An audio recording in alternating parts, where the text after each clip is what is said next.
C'est le réseau secret qui est à la base de l'invasion de l'Ukraine par Poutine.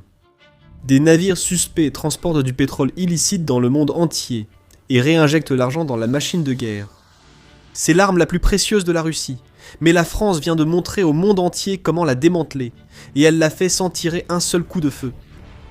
En Atlantique, la France a agi avec une telle ampleur que Poutine en est furieux. Un pétrolier de la flotte fantôme est neutralisé. La France est enfin le chasseur dont l'Ukraine avait besoin. Et si le président Volodymyr Zelensky obtient ce qu'il veut, ce ne sera que le début de quelque chose de plus grand. Tout a commencé le matin du 31 mai. Aux premières heures de la journée, un navire nommé le Tagor a traversé les eaux internationales. À première vue, le Tagor paraissait comme un pétrolier ordinaire. Ce n'était pas le cas. En creusant sous la surface trouble du navire, on découvre qu'il fait partie de la Shadow Fleet, un réseau de navires russes qui naviguent sous les pavillons d'autres nations pour transporter du pétrole russe vers d'autres pays. C'est précisément ce que faisait le Tagor. Le navire naviguait sous pavillon camerounais, alors qu'il poursuivait son voyage vers la ville de Limbé, qui se trouve également au Cameroun. Encore une fois, rien ne semble anormal à cela, mais le Tagor n'appartient pas au Cameroun. Il est lié à Mohamed Hussein Shamkhani, un magnate du transport pétrolier, qui a été soupçonné de transporter du pétrole russe et iranien, afin d'aider les régimes des deux pays à contourner les sanctions. Shamkhani est également le fils d'Ali Shamkhani, qui était conseiller de l'ancien guide suprême iranien Ali Khamenei, avant de trouver la mort lorsqu'il s'est retrouvé face à une bombe anti-bunker lors des premières 24 heures de l'opération Fureur épique en Iran. Le Tagor n'est pas un pétrolier ordinaire, c'est un navire qui devait être mis hors service le plus rapidement possible. Alors que le Tagor traversait l'Atlantique, son équipage a sans doute cru avoir encore réussi son coup. Puis c'est arrivé. Ou plus précisément, la France est intervenue. Un navire français s'est approché, et la supercherie du Tagor a été découverte. Des marins français sont montés à bord du navire, ont arrêté le capitaine et ont placé le navire sous séquestre. Mais cela ne raconte pas toute l'histoire. Les détails de l'opération restent en grande partie confidentiels, cependant, quelques informations commencent à émerger. Selon le Kyiv Post, nous savons désormais plus que la simple destination du Tagor. Nous savons d'où il venait. Le navire venait de Mourmansk, au nord-ouest de la Russie, ce qui montrait qu'il n'était pas camerounais malgré sa destination. Ce navire transportait une cargaison illicite de Russie. La préfecture maritime de l'Atlantique française a également révélé que l'interception du navire a eu lieu en haute mer, à plus de 400 milles nautiques à l'ouest de la côte de la péninsule bretonne. Le navire russe suspect comptait 23 membres d'équipage au moment de sa capture, et ils n'ont pas répondu aux ordres donnés par l'équipage français, qui allait finalement les arrêter. Pratique courante pour un navire de la flotte fantôme. Si vous vous faites prendre, taisez-vous. Poutine n'a pas besoin qu'on parle des expéditions secrètes de pétrole russe. Voici ce que nous savons du rôle de la France dans cette capture, mais l'histoire ne s'arrête pas là. Rien de tout cela n'aurait été possible si la France ne s'était pas inspirée un peu des Beatles et n'avait pas compté sur l'aide de ses amis. Une autre nation, source de problèmes pour Poutine depuis son invasion de l'Ukraine, a soutenu la France dans cette opération en fournissant un hélicoptère. La BBC indique que le ministère britannique de la Défense a confirmé avoir fourni un hélicoptère pour aider la France à capturer le Tagor. Les détails restent rares, mais aucun coup de feu n'a été tiré lors de la saisie du navire. Le Royaume-Uni a seulement indiqué que l'hélicoptère était auparavant sur le HMS Somerset et avait aidé au suivi et à la surveillance pour l'opération française. C'est logique, un hélicoptère peut survoler longtemps un navire de la flotte fantôme et transmettre sa position aux navires qui veulent intercepter le bateau en infraction. C'est probablement ce qui s'est passé le 31 mai. Le Royaume-Uni a suivi, et la France l'a intercepté. Comme vous allez bientôt le découvrir, la France devient très efficace pour s'en prendre à la flotte fantôme de la Russie, et elle devait l'être dans le cas du Tagor, car ce navire est un récidiviste notoire. La France et de nombreux pays en sont conscients depuis des années. Selon Euromaidan Press, le navire est sanctionné depuis longtemps par les États-Unis, l'Ukraine, le Royaume-Uni, la Suisse et l'Union européenne, et fait partie des navires que le renseignement militaire ukrainien classe dans la flotte fantôme. Il a également navigué sous le pavillon de la Guinée auparavant, ce qui remet en cause toute affirmation que la Russie pourrait faire selon laquelle il s'agirait d'un navire camerounais. Le Tagor a aussi voyagé depuis les ports baltes de Russie vers des pays comme la Thaïlande, l'Inde, le Vietnam, l'Égypte, l'Arabie Saoudite et les Émirats Arabes Unis. Le Tagor était un navire important pour la Russie. Maintenant, il a disparu et la Russie est furieuse. Le porte-parole préféré de Poutine, Dmitri Peskov, a déjà eu beaucoup à dire sur ce que la France a fait le 31 mai. Nous considérons ces actes comme illégaux.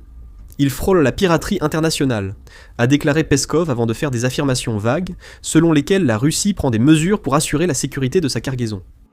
Oh Dmitri, tu as vendu la mèche. Souviens-toi, ce pétrolier de la flotte fantôme est censé être camerounais. Tu ne peux pas simplement dire que la cargaison à bord est russe, à moins que tu veuilles que les gens sachent que tout ce qui concerne ce navire et sa navigation est illégal. Emmanuel Macron a répondu parfaitement aux propos de Peskov sur X le 1er juin. Il juge inacceptable que des navires contournent les sanctions, enfreignent les lois maritimes et financent la guerre menée par la Russie contre l'Ukraine depuis plus de 4 ans, ajoutant que ces navires, qui ne respectent même pas les règles les plus élémentaires de la navigation maritime, représentent également une menace pour l'environnement et pour la sécurité de tous. C'est à vous de bouger, Russie. Il sera intéressant de voir comment la Russie assurera la sécurité de sa cargaison désormais détenue par la France. La Russie s'est seulement renseignée sur l'équipage ayant placé le Targor en détention et a déploré le manque d'informations sur les mesures prises par la France contre le navire. Ce n'est guère le genre de réponse puissante que Peskov laisse entendre, mais c'est typique des menaces russes contre les pays de l'OTAN. Beaucoup de bruit pour pas grand-chose. D'ailleurs, la Russie n'a pas à chercher loin pour savoir ce qui attend le Targor et son équipage. Nous avons déjà évoqué l'efficacité croissante de la France face aux pétroliers de la flotte fantôme, une affirmation fondée. La France a un historique de plus en plus étoffé en la matière, ce qui indique à la Russie tout ce qu'elle doit savoir sur le sort de son navire illégal et de son équipage. Avant d'aller plus loin, petit rappel, vous regardez The Military Show. Appréciez-vous cette vidéo ? Parfait. Abonnez-vous à la chaîne. Nous publions ce type de vidéos chaque jour. Depuis septembre 2025, la France a mené des opérations d'arraisonnement similaires contre 3 autres pétroliers de la Shadow Fleet en plus du Tagor. D'abord, la France a arraisonné le Borouchi en septembre. Ce navire battait pavillon du Bénin, une petite nation ouest-africaine. Le capitaine du navire était chinois. Il y a quelque chose qui cloche. Le sort de ce capitaine, identifié comme Jiang Jichen par Politico le 30 mars, illustre ce qui pourrait arriver à celui qui dirigeait le Tagor. En mars, les tribunaux français ont condamné Chen pour avoir ignoré les autorités après que les forces spéciales ont abordé son navire près de Saint-Nazaire. Le Borouchi transportait environ 100 millions de dollars de pétrole russe à l'époque et avait également à son bord 2 citoyens russes que Chen n'a identifiés que comme des agents de sécurité. Chen a été condamné à 1 an de prison et à une amende d'environ 175 000 dollars pour son crime, bien que la sentence ait été prononcée par contumace. Si Peskov et l'ambassade russe veulent connaître le sort du Targor et de son équipage, cette condamnation en donne une indication claire. La capture du Borouchi a semblé réveiller la France. Quelques mois plus tard, en janvier, la France était de retour. Cette fois, la cible était un voilier pourri et roi des crapules nommé le Grinch. Un autre navire de la flotte fantôme, le Grinch, sanctionné internationalement, était commandé par un capitaine indien et traversait la Méditerranée depuis le même port de Mourmansk que le Targo. Cette fois, le navire russe était sous pavillon des Comores. Il a terminé amarré sous surveillance dans un port près de Marseille. Le Grinch aurait été libéré par la France après que son propriétaire a payé une amende de plusieurs millions de dollars. Selon le Moscow Times, la France aurait libéré en février un navire soupçonné d'appartenir à la flotte fantôme, autre que le Borouchi. Un autre des navires louches de la Russie a mordu la poussière en mars. Cette fois, il s'agissait d'un navire nommé le Dana, qui partait, vous l'aurez deviné, de Mourmansk, cette fois sous le pavillon du Mozambique. Vous remarquez sûrement des schémas, notamment sur l'utilisation des ports russes et l'exploitation de pays africains, pour dissimuler ces flottes fantômes. La ruse a échoué pour le Dana, qui a connu le même sort que les 2 précédents, et celui arraisonné par la France le 31 mai méchain. La France affiche ici un taux de réussite intéressant. En 2026, le pays a saisi un pétrolier de la flotte fantôme tous les 2 mois. Si Volodymyr Zelensky obtient gain de cause, la France et d'autres pays occidentaux augmenteront bientôt le nombre de navires russes sanctionnés. Nous y reviendrons dans un instant. Pour revenir au Targor, l'importance de la saisie de ce dernier navire de la flotte fantôme s'explique mieux lorsque l'on comprend pourquoi cette flotte est si importante pour la Russie. Depuis l'invasion de l'Ukraine par Vladimir Poutine, il a mis en place un réseau de pétroliers pour aider la Russie à contourner les sanctions des alliés de l'Ukraine. Ce ne sont pas des navires de premier rang. Les critères pour intégrer la flotte fantôme sont de pouvoir naviguer et d'être le moins cher possible. les préoccupations insignifiantes liées à la sécurité, à l'assurance et à la perspective de pétroliers, qui dans de nombreux cas ont dépassé leur date limite d'utilisation depuis des années, sont secondaires. La BBC rapporte que l'âge moyen d'un pétrolier de la flotte Fantôme est d'environ 20 ans, et que la plupart, mal entretenus, n'ont pas servi pendant des années avant d'être vendus à la Russie. Voici ce que dit la Russie. Des épaves rouillées, transportant des millions de dollars de pétrole, des catastrophes environnementales flottantes prêtes à arriver. Poutine ne se préoccupe que de la capacité des navires à transporter du pétrole vers les pays acheteurs, peu importe leur qualité. Ces deux tâches sont les raisons pour lesquelles la Russie a investi des milliards dans la construction de son réseau secret de navires douteux. Il est difficile d'avoir des chiffres précis, c'est tout l'intérêt. La Russie souhaite que le monde en sache le moins possible. En décembre 2025, le Centre d'études stratégiques et internationales, ou CSIS, a estimé que la flotte Fantôme comprenait jusqu'à 435 pétroliers, ce nombre passant à 591 navires, en incluant les navires de soutien. Le CSIS a également estimé que le réseau naval redoutable de Poutine transporte environ 3,7 millions de barils de pétrole par jour, ce qui représente 65% du commerce pétrolier maritime de la Russie, et qu'il génère jusqu'à 100 milliards de dollars de revenus par an. C'est cette partie qui compte pour Poutine. Tant que la flotte Fantôme opère, l'argent du pétrole entaché arrive en Russie et le Kremlin peut le taxer pour financer la guerre. Bien que les chiffres du CSIS soient impressionnants, certains estiment qu'ils minimisent l'ampleur réelle de la flotte Fantôme. Dans un rapport de novembre 2025, Maritime News a affirmé que la flotte russe compte en réalité 3240 navires. Si c'est vrai, la flotte Fantôme serait plus de 6 fois plus grande que les estimations du CSI. Le Kyiv Independent a poursuivi sur cette lancée, notant que la flotte transporterait prétendument 337 millions de barils par mois, ce qui équivaut à un peu plus de 11,2 millions de barils par jour. C'est encore bien au-dessus de l'estimation du CSIS, suggérant que les revenus pétroliers générés par le réseau de navires russes atteindraient des centaines de milliards de dollars par an, et non 100 milliards au maximum. Peu importe quel ensemble de chiffres reflète le mieux la réalité. Le point clé à comprendre ici, c'est que Poutine a besoin de la flotte Fantôme. Sans elle, la manne pétrolière finançant l'invasion de l'Ukraine disparaît, entraînant moins de primes pour les soldats volontaires et moins d'équipements au front. Pourtant, face à de tels chiffres, la saisie d'un pétrolier de la flotte Fantôme par la France, même important, semble dérisoire. On peut voir les choses ainsi, c'est vrai, mais l'essentiel, c'est ce qui suit. Ce que la France a fait avec cette saisie, et les précédentes, c'est montrer à la Russie qu'elle ne plaisante pas avec la flotte Fantôme.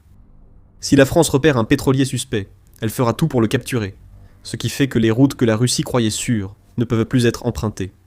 Les capitaines qui étaient prêts à accepter un pot de vin quand l'application des sanctions était assez laxiste pour que ça vaille le coup, vont réfléchir à 2 fois avant de prendre la mer, maintenant qu'ils savent qu'un séjour en prison française pourrait les attendre. L'objectif principal est d'augmenter le coût de la flotte Fantôme, en forçant les vieux pétroliers russes à prendre des routes plus longues et risquées, ou en réduisant le nombre de marins prêts à embarquer. Plus il y a de risques, plus les revenus générés par la flotte Fantôme diminuent. Beaucoup reste à faire, c'est le message transmis par le président ukrainien Volodymyr Zelensky après la capture du Tagor. Zelensky a évoqué la capture dans son allocution du soir du 1er juin au peuple ukrainien, déclarant « Nouvelle interception d'un pétrolier russe. Merci, la France ». Il est important que l'Europe prenne une mesure forte et modernise sa législation afin que de tels pétroliers puissent non seulement être arrêtés, mais aussi saisis. L'Ukraine valorise le travail acharné. Zelensky a raison. Il faut renforcer la réponse à la flotte Fantôme russe pour vraiment affaiblir la capacité de Poutine à contourner les sanctions. Une nouvelle loi aidera. La Russie s'en plaindrait. Mais quoi de neuf ? La Russie n'est pas en position de donner des leçons, surtout en adoptant des lois lui permettant de nuire à d'autres pays. Ce n'est qu'à la mi-mai que la Douma d'État russe a adopté une loi autorisant Poutine à envahir tout pays pour protéger les citoyens russes à l'étranger. Cette loi est assez large pour donner à Poutine carte blanche pour utiliser l'armée russe contre tout pays arrêtant un citoyen russe.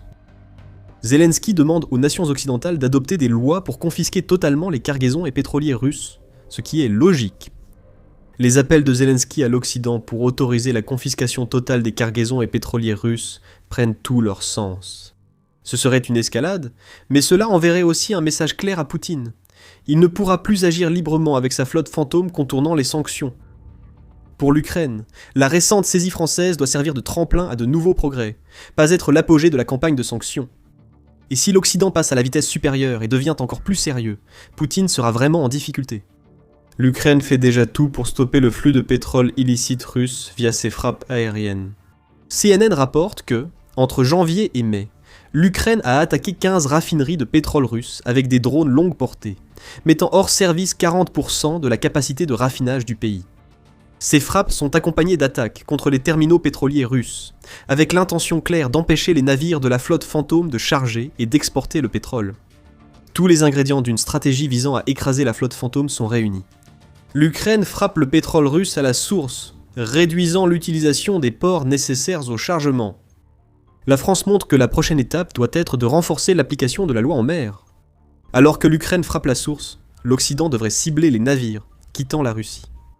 Le réseau prétendument inarrêtable de navires douteux de Poutine sera stoppé, et la bouée de sauvetage pétrolière de la Russie coupée, paralysant ainsi l'armée russe. La France a défini le plan directeur de l'Occident, sans tirer un seul coup de feu. L'Ukraine combat aussi la flotte fantôme, mais de façon plus directe. La France saisit. L'Ukraine vise les pétroliers secrets russes, et étend désormais sa portée à la Méditerranée. Des bases secrètes en Libye et des opérations clandestines en mer illustrent la nouvelle stratégie ukrainienne face à la flotte fantôme, à découvrir dans notre vidéo. Si vous avez aimé cette vidéo, abonnez-vous à The Military Show pour plus de reportages sur l'aide de l'Occident à l'Ukraine contre Poutine. Merci de nous avoir suivis.